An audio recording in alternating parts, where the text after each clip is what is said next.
Hello, everyone. Welcome back to the Time to Heal podcast. I'm Dr. Rani Samuel, and today our topic is it's the relationship that heals. My patients in my clinical practice often send me memes, poetry, reels, artwork, or even crafts that they are busy with. And this seldom happens at the beginning of therapy. It actually does take a lot of time because when they first come to see me, it's a time of high trauma and they are depressed and anxious and it feels like they are in a war zone.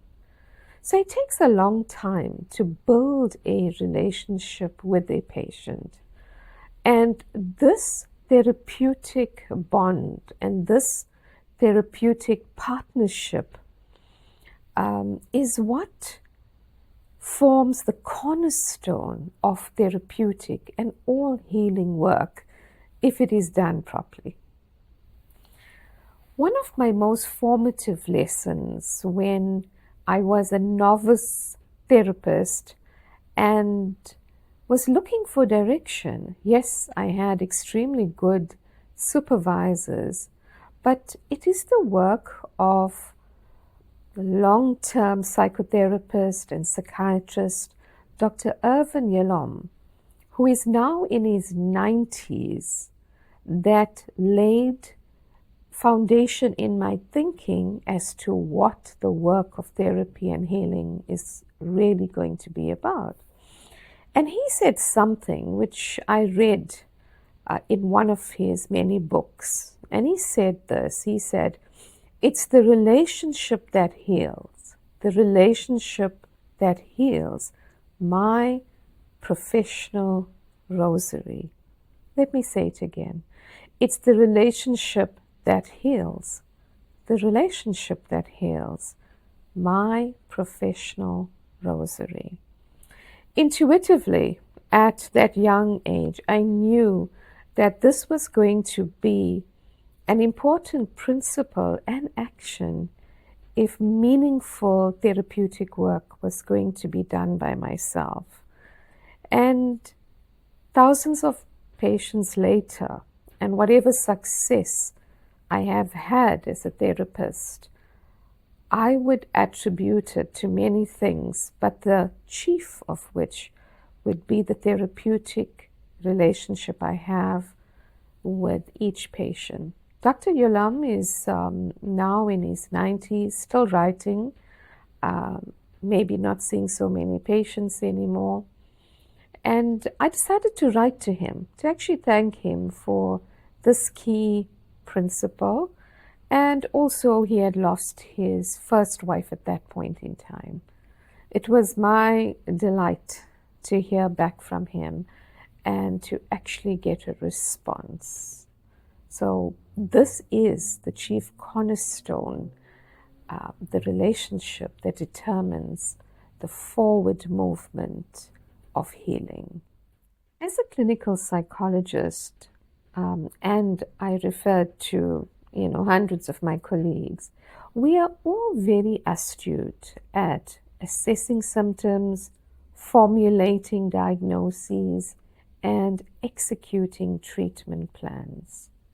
The reason the relationship is so important to the process is that most of our patients have actually never had a safe, reliable, and trusting human bond with another person. Most of their relationships has been filled with rejection, abandonment, and distrust. So when therapy is begun and where the relationship forms the cornerstone, there is much success and progress that we can look at very deep levels within a human being. What you need to know is that therapists do not ghost their patients. We provide safe spaces away from the absolute chaos of life. It's a sanctuary and an oasis where you can unpack everything that needs to be done. While healing is available and it's an invitation when you come to therapy, not everyone takes up the invitation. So I could have people with me that may just want to come week after week or month after month and simply speak and want support, but there is no forward movement. So even this can happen in the best trusting relationship. And I'm sure you've seen it in your own life where you have made major investments in people, but there has been no progress. So know that too, having a relationship, a safe, trusting, healing one, doesn't mean that the full scope of healing will take place within it. So that is what I will call a very horizontal relationship that happens in therapy and a key relationship for healing. But from a biblical point of view, there is another level of healing that becomes available. And this is more a vertical relationship. It's a divine relationship that brings to you new levels of healing. A vertical divine relationship is where you access the storehouses of healing in God. Not in heaven, but in God. Because God is the storehouse of everything. And what the vertical relationship allows you to do is almost have a spiritual umbilical cord where with this deep, intimate connection, grace and resources flow into your life. And it calms and heals your soul and anchors you in an eternal supply of resource, supernatural resource that is available. Why do some people enjoy these resources while others enjoy less? And in my clinical practice, I have seen, in general, all people enjoy the mercy of God. So it's interesting, whether you believe in God or not, you do enjoy the mercy of God. You know, it's like rain that falls, and rain falls on everyone. It doesn't matter what you believe. You will benefit from the cleansing, nurturing, and restoring effects of gentle rain. But what I've seen is that most people treat their divine relationship with God more like this is a list of your own wants and desires, and God is supposed to be some sort of Santa Claus or magical genie who is just supposed to respond to you. And this is not a real relationship. You know, whether I see this in therapy as well, if somebody comes with just their list of wants and then has the first need met and then runs off, you will never enjoy the full scope of therapy. In the same way, if you anchor yourself in the divine, if you anchor yourself and your life in a journey in God, you will receive greater and greater measures of healing, because the doors, the inner doors almost of the storehouses will be open to you. So in therapy, as I said, some people do not get the full scope of healing. This is also true in a divine relationship. And we often, the Bible refers to God as God the Father, a loving, wholesome, diligent Father, something that many people have never enjoyed, and therefore we struggle with that concept. But a person that does not wish to receive the full resources of God, wants to stay outside the spiritual relationship, can become what is often referred to as a spiritual orphan. And in this way, a spiritual orphan wants the gift of healing, but it doesn't want the giver of healing. So this person is quite narcissistic, for want of a better word, but because you want the gifts, but you do not want the giver. I want to talk a little bit more about what it means to be a spiritual orphan, because this greatly influences your journey of life, and I know it influences the journey of healing. The city that I live in South Africa, and in my greater neighborhood, there are a lot of street orphans. They're scattered all across in little groups.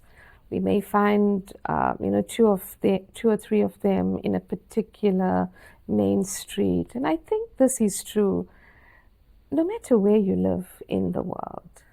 I've had quite a few orphans, natural orphans in my practice, and it was a very different journey to take them on this path of wholeness and healing.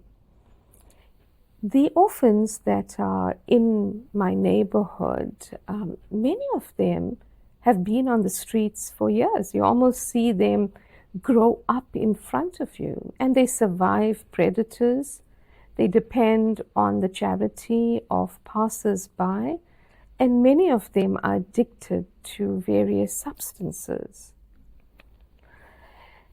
It's really interesting that many of these orphans refuse to enter orphanages, foster families, or places of safety.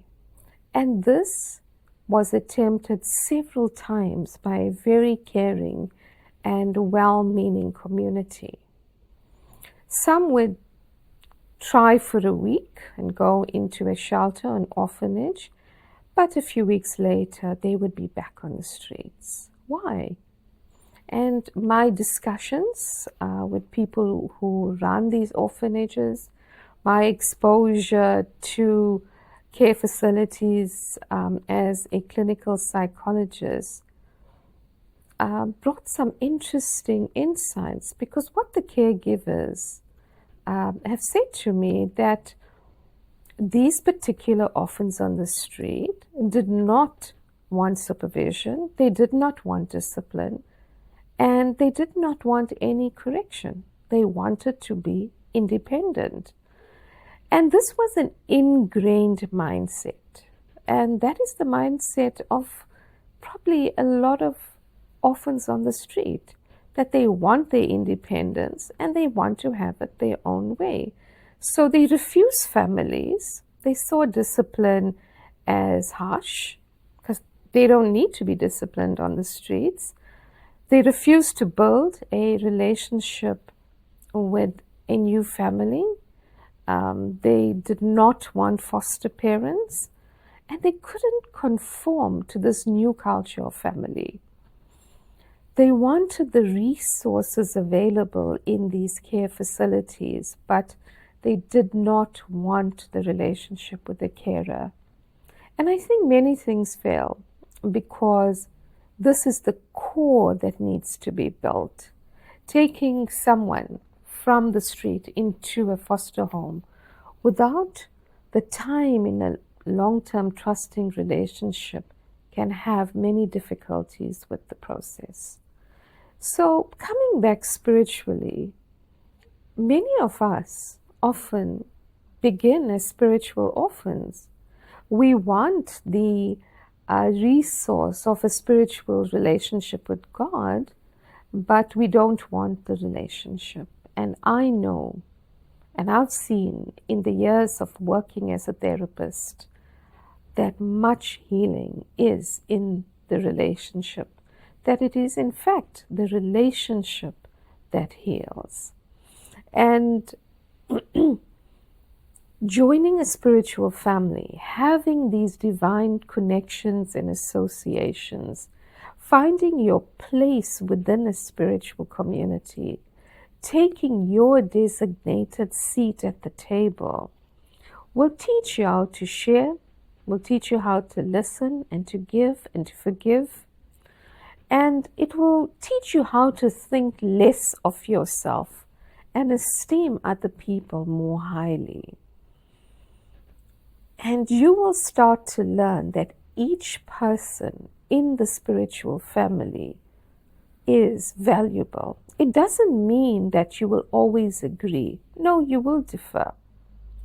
And you will differ in a healthy way that does not destroy the bonds in your spiritual family. So, healing and the fulfillment and unfolding of your destiny is definitely located in spiritual relationship.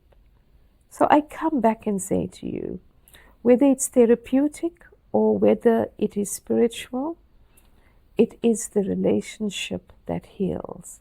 So seek relationship. It is the secret to therapeutic and spiritual wholeness and healing. Thank you for listening. I will see you next time.